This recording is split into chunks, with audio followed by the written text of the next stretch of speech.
NLP.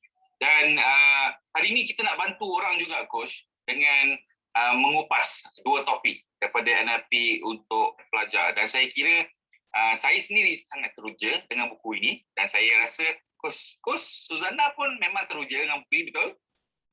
Alhamdulillah, sangat merasa nak kata teruja terlebih daripada itu sebab Alhamdulillah buku yang kita harapkan daripada mula saya mengenali NLP bila saya masuk dalam dunia NLP lah tahun 2012 dalam kelas NLP itu saya merasakan perubahan transformasi itu boleh berlaku daripada awal usia. Ya. Jadi itu buku untuk pelajar masih belum dapat kita, Aji belum tulis lagi, belum dapat dikeluarkan. Namun pada tahun 2012 tu juga kita masuk ke sekolah, satu sekolah pertama yang kita masuk sekolah rendah kebangsaan Subang Bistari. Budak darjah 6. Agak mencabar sebab ketika itu NLP belum diterima oleh semua dengan mudah macam sekarang kita dah go very very big. So banyak cabaran kita walau macam mana pun hasil pada sesi satu hari tu guru-guru di situ yang mana memula tu argue this and that, dia ada best teacher, kita tak ada ilmu tentang pelajar, kita bukan guru, tak ada ilmu untuk mengajar. Tapi akhirnya at the end of the session, cikgu tu di situ datang jumpa kita dan kata apa dia magic yang kita gunakan. Sebab sepanjang sehari kelas tu, dekat dewan yang tak ada aircon, terbuka atap, budak-budak tak ada yang balik, tak ada yang pergi toilet pun macam lari untuk pergi toilet dan balik-balik. Dia tidak hilang. Kalau selalunya ada program je, budak akan hilang. Ada je alasan dia untuk tidak berada di situ. And that was the magic of NLP. Yang saya rasa penghasilan buku ini sangat tepat pada waktunya dan saya bersyukur Tuan Haji dapat lahirkan, dapat hasilkan sebuah buku yang saya rasa kalau kita tengok macam Tuan Haji, kita ada grup yang kita belajar di luar negara, jadi grup-grup tu follow kita. Sebelum ni bila saya pergi belajar, dia orang tanya macam mana kita boleh masukkan NLP dalam Kementerian Pendidikan, macam mana lecture boleh terima NLP. So sekarang ni bila buku ini terlahir, ada yang tanya ada tak version bahasa Inggeris, those from international. And projek ni sebenarnya pada asalnya ketika saya belajar NLP dalam Neurosemantic Group, mereka cuba membuat pendedahan NLP kepada pelajar-pelajar di Afrika. Tapi saya tak tahu akhirnya apa berlaku sebab trainer yang memulakan tu di Afrika tu dia keluar daripada grup Neurosemantic. Sama juga macam Tuan Haji, keluar daripada grup Neurosemantic dan kita lahirkan Akademi NLP dan program-program di sini. Jadi bagi anda semua, buku ni sangat diperlukan oleh semua. Bukan sahaja pelajar, malah ibu bapa juga kena tahu buku ni. Ya, betul. Ya. Dan saya tidak ketinggalan juga seperti Coach Suzana, selepas saya mengetahui NLP, saya cuba berkongsi dengan sekolah-sekolah di Felda. Saya pegawai Felda. Saya berkongsi, saya berjaya membantu 5 sekolah yang terbawah dalam senarai sekolah Felda keluar daripada senarai 5 terbawah tu dengan teknik-teknik NLP. Dan saya kira tahu pada hari ini kita ambil dua bab yang sangat best, iaitu robot pintar dan anda macam saya macam anda. Dan apakah anda maksud macam dia? Anda macam anda, saya macam saya.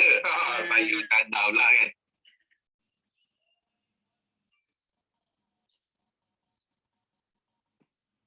Okay, so itu adalah yang anda tu saya tu itu adalah lab profile. Silap kan. Okay, so Coach Suzana, kita dah pergi, kita ada 1 jam saja, 9.30 sampai 10.30. Kita ada mungkin lebih kurang dalam 20 minit untuk bab pertama, bab 3 dan 20 minit bab 4. Kemudian kita mungkin ada sesi soal jawab. Barangkali ada penonton-penonton kita baik di dalam Zoom dan juga di Facebook nak bertanyakan soalan, kita akan open question sampailah pukul 10.30 dan kita akan berehat setengah jam lebih kurang bagi memberi laluan kepada persediaan untuk bab 5 dan bab 6 yang akan disampaikan oleh Coach Majid. Dan oleh itu, Coach Suzana, boleh saya beri dulu pentas ini kepada Coach Suzana untuk mungkin memulakan tentang apa yang mungkin orang cakap permulaan kupasan. Coach Suzana? Boleh, Cik. Silakan, the floor is yours. Thank you so much. Saya nak share screen ya. Silakan. Putih ni muka saya.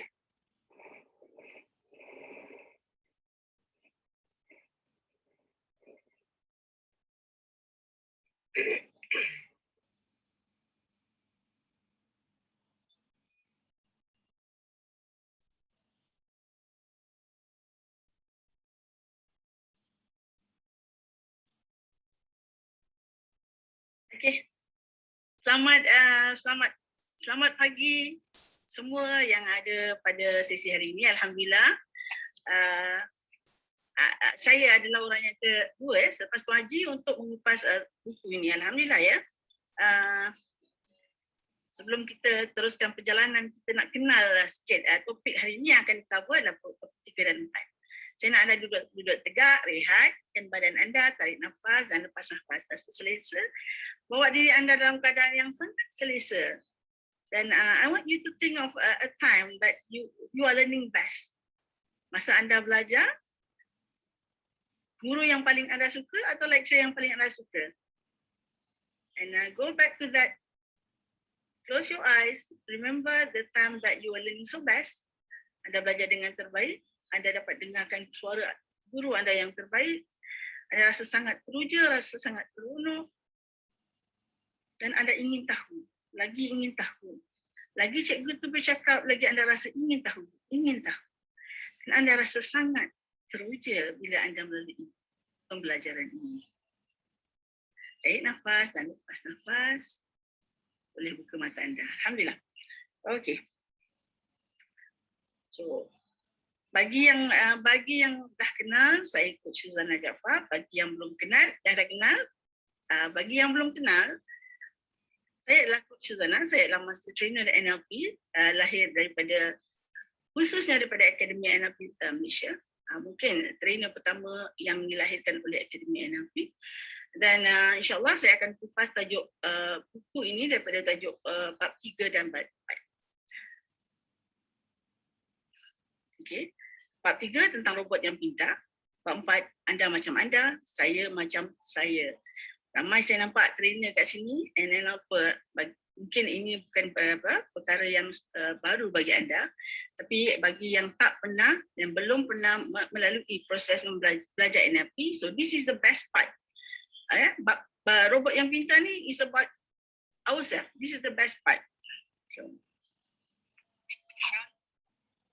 okay, this is me. Tak payahlah saya sebut tentang pengalaman saya ya. Kita tak ada banyak masa ya. So, bab 3. Robot yang pintar. Jip. Ya. Apa robot yang pintar ni Jip dalam buku ni Jip? Betul lah. Saya rasa macam robot yang pintar ni macam nak ceritakan tentang permainan, tapi sebenarnya nak ceritakan apa elemen di dalam diri kita sebenarnya. Yang saya faham lah di dalam buku bab 3 ni.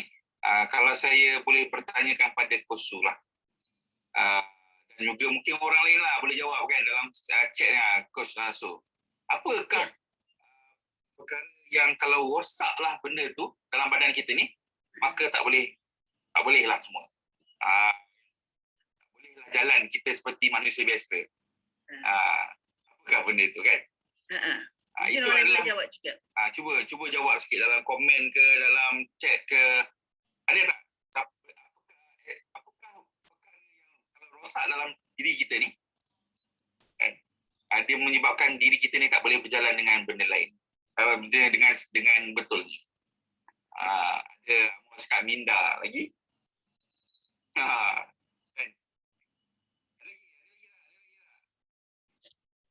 Saraf. Menarik. Saraf okey. Al-Hafizul kata saraf. Menarik. Usus. Betul. Dah makan belum? Ya, you all dah makan belum? Pagi ni. Kan. Usus. So, Kosu, macam mana Kosu? Okey, Jip. Kita teruskan ya, Jip ya. Ya. Robot ni kalau dia rosak, dalam manusia, robot ni kalau dia rosak, the whole thing is not functioning. Okay, ada orang kata, Ajib ya. Ajib tahu tak bagaimana kita boleh berfikir dengan baik? Berfikir dengan baik. Maksudnya kita kena, orang panggil apa, ayat yang sepetulnya tu, alamak lupa pula. Dengan ni lah orang panggil apa, sihat lah, sihat mindanya, sihat otaknya. So kita boleh berfikir dengan menggunakan minda. Ada orang cakap otak benda yang kita boleh nampak je, boleh dilihat belah. Jadi kepala kita nampak otak. Nampak tapi minda, di mana minda tu? So this is the best thing about this book and NLP. Kita bercakap tentang minda yang kita tak boleh lihat. Dia tidak ada fizikal. Tapi dia sangat berfungsi sepenuhnya untuk kawal diri kita. Kalau robot tu rosak, maka tak adalah kita ni boleh berfungsi. Rosaklah kita. Okey. Jadi, Jib dalam topik ini kita nak tahu bagaimanakah kita boleh menggunakan minda kita sebaik mungkin. Mak Ajib tahu tak? Ya. Kalau kita tahu menggunakan struktur minda kita dan fungsi minda kita dengan betul, kita boleh capai apa saja yang kita inginkan. So dalam buku ini, topik ini, penulis atau Tuan Haji Sifu menjelaskan tentang struktur minda dan fungsi minda itu sendiri. Kalau kata kita boleh menggunakan minda yang baik, kita faham, kita boleh keluarkan potensi diri kita yang terbaik. Jadi kalau pelajar tahu bagaimana minda mereka berfungsi, struktur minda mereka, jadi mereka boleh capai, ramai orang yang capai apa yang diinginkan. Ramai pelajar kita yang sebenarnya bila saya buat coaching pada pelajar, banyak ke boleh capai, ramai orang yang capai apa yang diinginkan. Ramai pelajar kita yang sebenarnya bila saya buat coaching pada pelajar, banyak daripada mereka tak tahu matlamat. Tak ada matlamat. Jadi bila belajar pergi sekolah, pagi pergi sekolah, balik sekolah, buat homework, jumpa cikgu, tak ada apa-apa. At the end of the day, tak capai apa-apa pun. Berbeza dengan pelajar yang tahu apa sebab dia pergi sekolah dan tahu apa matlamat akhir dia. Dia nak jadi apa? Dia nak capai apa? Apa yang dia nak? Dia nak jadi doktor, dia nak jadi lawyer. Baru sedar. Okey. Tentang minda yang bahawa diri kita ni bukan baru saja untuk sempurnakan matlamat kita. So it works together, but then what happened to you? Mengingatkan masa-masa yang pernah saya lalui. And how's your emotion? Dan saya rasa kembali tahu dan kembali semangat. Dan saya dapat berada di dalam keadaan seperti saya baru saja belajar ilmu itu. Okey, Cik. Apa yang berlaku di situ? Kita lagu dia become a better person. So, jadi bila kita dapat jadi cikgu, apa pula matlamat cikgu tu tadi? Kita kena tukar identiti seorang cikgu. Kecerapan kita lah, Coach kan. Kalau nak relatekan dengan apa yang bila tulis tu nanti bila lepas beberapa lama cuba baca balik semula, takkan baca buku ni sebenarnya dia boleh baca banyak kali. Dia boleh baca banyak kali. So dia menyebabkan kalau kita baca, oh ini yang visi aku dulu. Oh ini misi aku dulu. So bila kata oh visi ni aku nak kena perbarui, renew misi aku. So dia boleh tulis lagi bawah tu. Dan soalan yang ketiga, bagaimana saya boleh berikan masa yang secukupnya pada pelajaran saya. Nampak? Dia mencari soalan ni menyebabkan kalau kita selama ni aku tak cukup masa, tapi bila ada orang tanya aku, kau cakap kau tak sibuk, cuba tanya diri kau, bagaimana kau boleh beri masa secukupnya untuk belajar? Oh, baru dia terduduk sekejap, dia terfikir. Sebab selama ni tak ada orang fikir kan. Buku tu dia tanya. Nampak hebatnya buku NLP untuk pelajar ni. Wow. Jip, mungkinlah je. Mungkin saya tak tahu. Pernah ke masa Ajib belajar dulu? Kan? Pernah ke soalan-soalan yang kita tanya pada dia, Jip? Uish, tak pernah. Saya pun tak ada, Jip. Dan mungkin soalan ni susah pada pelajar-pelajar yang baru kan, baru nak mula mendekati